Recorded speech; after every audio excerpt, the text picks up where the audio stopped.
Mostly CO2 மட்டும் தான் இந்த டாப் ஸ்பீட் வால்வ் வரும், ஆப்ரேஷன் மெக்கானிசம் வேற. மிச்ச எல்லா எக்ஸிகியூஷனுக்கு எல்லாத்துக்குமே வந்து பாஸ் மெக்கானிசம் தான் நம்ம பார்க்க போறோம். ஸோ அதுக்கு முன்னாடி மேக்ஸிமம் இங்க இருக்கிற எல்லாருமே முடிஞ்ச வரைக்கும் நம்ம இந்த ஃபயரை கண்ட்ரோல் பண்ண ட்ரை பண்ண போறோம்.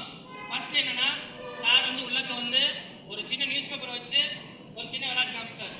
ஸோ இங்கே நம்ம வெளியே என்ன பண்ண போறோம்னா, கொஞ்சம் பெரிய ட்ரைல என்ன பண்ண போறோம், ஸோ நம்ம பிளாங்கெட்டிங் பண்ண போறோம். எதை வச்சு அப்படின்னா, ஒரு அட்டைப்பெட்டியை வச்சு மேக்ஸிமம் முடிஞ்ச வரைக்கும் நம்ம அணைக்க ட்ரை பண்ண போறோம். கண்டிப்பா பண்ணலாம். இங்க 2 ட்ரே இருக்கு.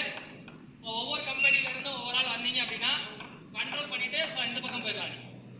ஓகே, எல்லாருக்கும் வாய்ப்பு இருக்கணும். பண்ணாமலே திருப்பி பண்ணுறதுக்கான வாய்ப்பு ரொம்ப கம்மியா இருக்கும்.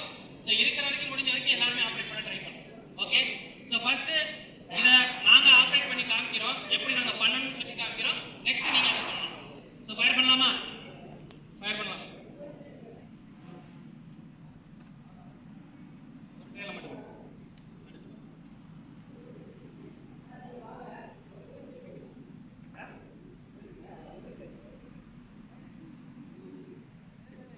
ஃபயர் பண்ணுங்க சார். ஸோ ஃபர்ஸ்ட் ஃபயரை கண்ட்ரோல் பண்ணணும் அப்படின்னா, ஃபயர் எக்ஸிகியூஷன் எதுவாக இருக்கட்டும், விண்ட் டைரக்ஷன் தெரியும், காற்றோட திசை தெரியும். இப்போ காற்று எந்த பக்கம் அடிக்குது,